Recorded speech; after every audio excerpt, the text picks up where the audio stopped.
Ассаламу алейкум туугандар, кандайсыздар? Назарыңыздарда кайрадан эле Базар жок каналы. Бүгүн мен сиздерге Бишкек шаарынын түштүк тарабы Ороктон бир сатылуучу үй көргөзмөкчүмүн. Азыр келүү жолун түшүндүрөм. Азыр мен турган жер Южный магистрал жана Арча Бешик көчөсүнүн кесилишинде турам. Көрүп турганыңыздар, бул Арча Бешик. Сатылуучу үй Арча Бешиктин бүтөр жери Ороктун башталышына жайгашкан. Ал жака баруу үчүн сиздер ушул Южный магистрал жана Арча Бешик көчөсүнүн кесилишинен Арча Бешик көчөсү менен түз тоо тарапты карай, түштүк тарапты карай басып бара бересиздер.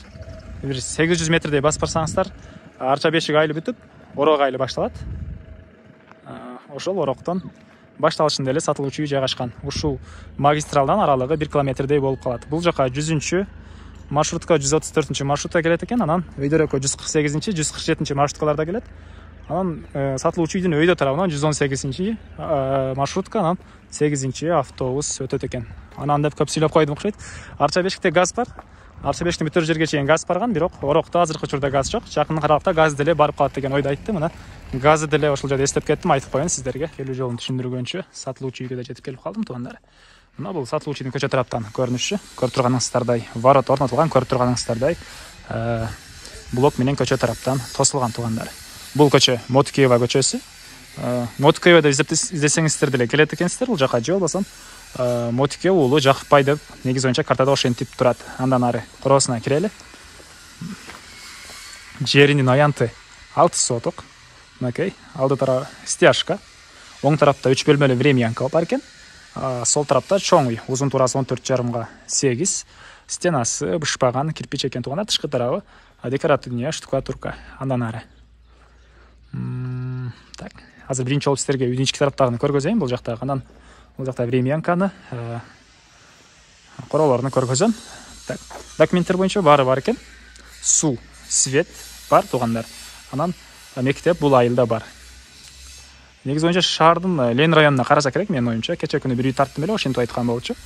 Мына бул үйдүн алды тарабында мондай навес. Навестин түбүндө тапчан орнотулуптур. Ал тапчан деле калса керек.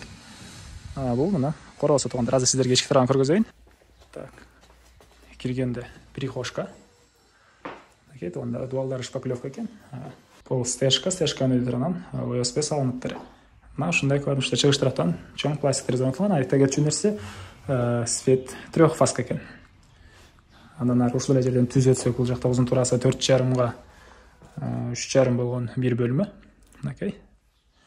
Батыш тараптан, түштүк тараптан терезелер орнотулган. Потолок фанера. Дуалдары шпаклевка экен туугандар. Парай отоплениянын турбалары орнотулган.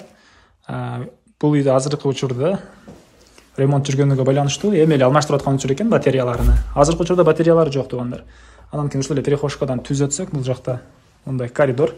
Бул коридордон башка бөлмөлөргө өтүп кете алат экенбиз. Коридордун чыгыш тарабында чоң жыгачтан болгон 2 кабат терезе бар. Бул жагы азыркы учурда ремонт жүрүп атат туугандар. Үйөсү полун алмаштырып атканбы, кыскасы ушундай иштери жүргүзүп атыптыр. Мына көрүп өзүңүздөр деле байкасаңыздар болот.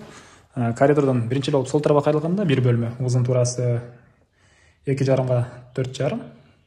Дуалдары шпаклевка, потолок фанера, батыш тараптан 2 кабаттан болгон, жыгачтан болгон терезе орнотулган. Андан ары дагы түзөтүү эле ушул катарда дагы бир бөлмө бар экен.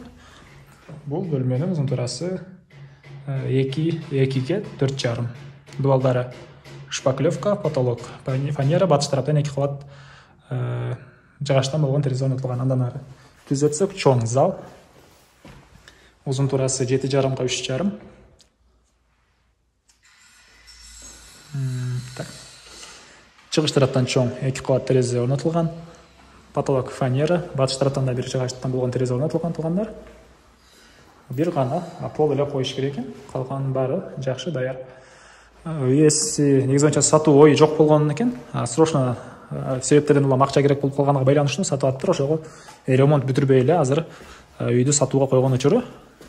Андан ары короосуна чыгайын да сиздерге эми. Бул мына үйдүн алды тарабында кандайдыр жер жемиш, же болбосо бак эккенге жер. Азыркы учурда гүлдер эгилип турат. Ал жакта алма багы. Дагы бир алма бактар бар экен. Границаларда келсеңиз, үйөсү сиздерге 6 сотук жерди ушул жерден ажыратып бере алат. Андан ары бул жакта склад, анан бул жакта 3 бөлмөдөн турган времянка да бар экен. Мынакей. кіргенде мындай бір бөлме, ұзын турасы 3,5-ға 4-тэй көрінеді.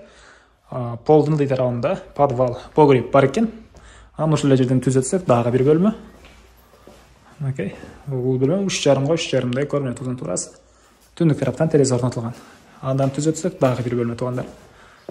Ушундай көрүнүштө времянка 3 бөлмеден турат. Так, андан ары.